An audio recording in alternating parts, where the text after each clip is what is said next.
You know those picture-perfect neighborhoods where every lawn is perfectly manicured, the pools are sparkling, and everything just matches? It looks amazing, right? But what's the catch? What's the real price of that perfection? What if it meant you couldn't just decide to paint your front door bright red or even pick out your own garden shrubs? Well, today we're going to get right into that trade-off as we go deep inside the world of a planned community. So take a look at this. This is South Shores, a coastal development down in Normanville, South Australia. And this is way more than just a map. It's the blueprint for a whole world, all laid out back in 2005. Every single road, every villa, every little patch of grass, it's all been meticulously planned. It really makes you wonder, what does it actually feel like to live your life inside the lines of a document like this? All right, so here's how we're going to break it all down. First, we'll get into what South Shores really is. Then, we'll see who's actually running the show. After that, we'll dive into the rulebook that residents have to live by. And of course, how the whole thing gets paid for. And finally, we'll zoom out and really think about the big compromise that's at the heart of living in a place like this. Okay, so the first thing you have to get your head around is that South Shores isn't just, a bunch of houses that happen to be next to each other. No, it's actually a legal entity. It's its own little self-governing world with a formal structure and everything. And that legal entity has a name, Community Corporation number 23034. Sounds official, right? That's because it is. This is the body that every single owner is automatically a member of, and its job is basically twofold. Manage all the shared stuff, we're talking pools, roads, gardens, and, this is the big one, make sure absolutely everyone is following the rules. So, if this corporation is in charge, who's actually calling the shots day to day? Who's making the decisions? Let's peel back the layers and look at the power structure. It's really a pyramid. See, at the very top you've got the Community Corporation. That's all the owners, together. From that group, a smaller management committee is elected to handle the regular business. Now, if they need some expert advice, they can bring in a professional strata manager. And then for all the hands-on work, there's a grounds manager on site, usually a contractor. And here's the absolute key to the whole thing. The management committee, the people actually steering the ship, they're your neighbors.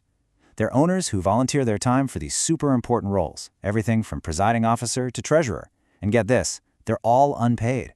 These are just fellow residents who've put their hands up to run the show. And they definitely run the show, using a very specific and very detailed rulebook. Which brings us right to the heart of what it's like to live in South Shores, the bylaws.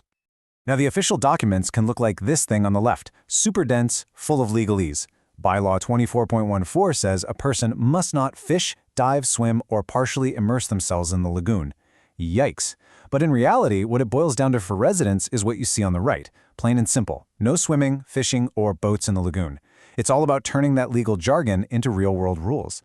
And believe me, there are rules for just about everything. The speed limit? A super slow 10 kilometers per hour.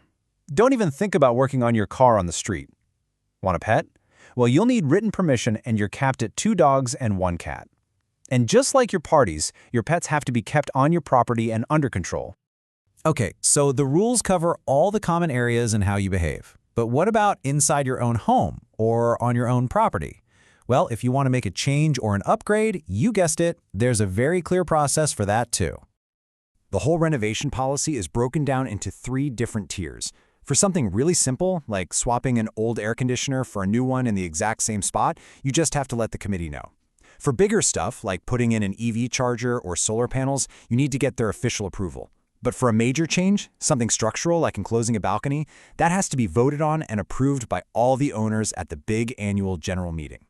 And this, right here, this quote from the owner's guide just perfectly sums up the entire philosophy. You can't just decide you want a new color for your house. And why not? The key phrase is right there, to maintain the uniform look of South Shores. It's all about protecting that specific, collective, and very consistent look. So maintaining that uniform look, not to mention the pools, the gardens, and the security, well, it all costs money. So let's do what they say and follow the money to see how this whole operation is funded. Every single owner pays levies, and that money gets split into 2 main pots. First, there's the administration fund. Think of this as the checking account for all the regular, predictable bills, the gardening, the insurance, that kind of stuff. Then you have the sinking fund. This is totally different. This is like a long-term savings account for the huge, occasional expenses, like, say, repaving a road or replacing a pool pump in 5 or 10 years. And check this out.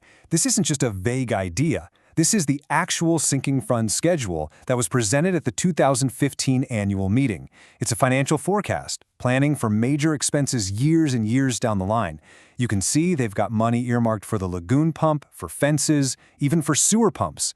This is what proactive, long-range financial planning looks like up close. And just to give you a sense of how detailed this is, that 2015 plan projected that in the year 2019, they were going to need $14,000 to replace the grounds manager's buggy. I mean, it is that specific. They are literally planning for everything, right down to the golf cart. And you know, because this entire system relies on every single person paying their fair share, the consequences for falling behind are really serious, and they ramp up fast. If you're overdue, you get charged interest. After a month and a half, you'll get a final notice, and if you hit 75 days, the corporation starts legal action to get that money back. No messing around. So what do we have? We've got incredibly detailed rules, really strict controls on what you can do, and mandatory fees with some serious penalties. It all really boils down to this one big idea, the community compromise. And this table really lays out that trade-off perfectly, doesn't it? The pros, you get these really high aesthetic standards, access to amazing shared facilities like pools and parks, and your property value is protected because everyone is keeping the place up. But the flip side, the cons, you give up a lot of personal freedom, you have to pay those mandatory fees, and even a simple change to your own house can involve a whole approval process. Honestly, this quote from the owner's guide about the speed limit just says it all. The rule might feel onerous, a real pain, but it exists for a bigger collective reason, keeping the kids safe. That is the entire philosophy of a place like this in a nutshell, your individual inconvenience for the benefit of the whole community. Which, at the end of the day, brings us to the one massive question that a system like this raises. Is this the ideal way to build a community where everyone agrees to shared values to create a better place for all? Or does it all go a step too far, becoming about conformity, where individual expression gets lost in the crowd? It all comes down to a really personal question. For you, where do you draw that line?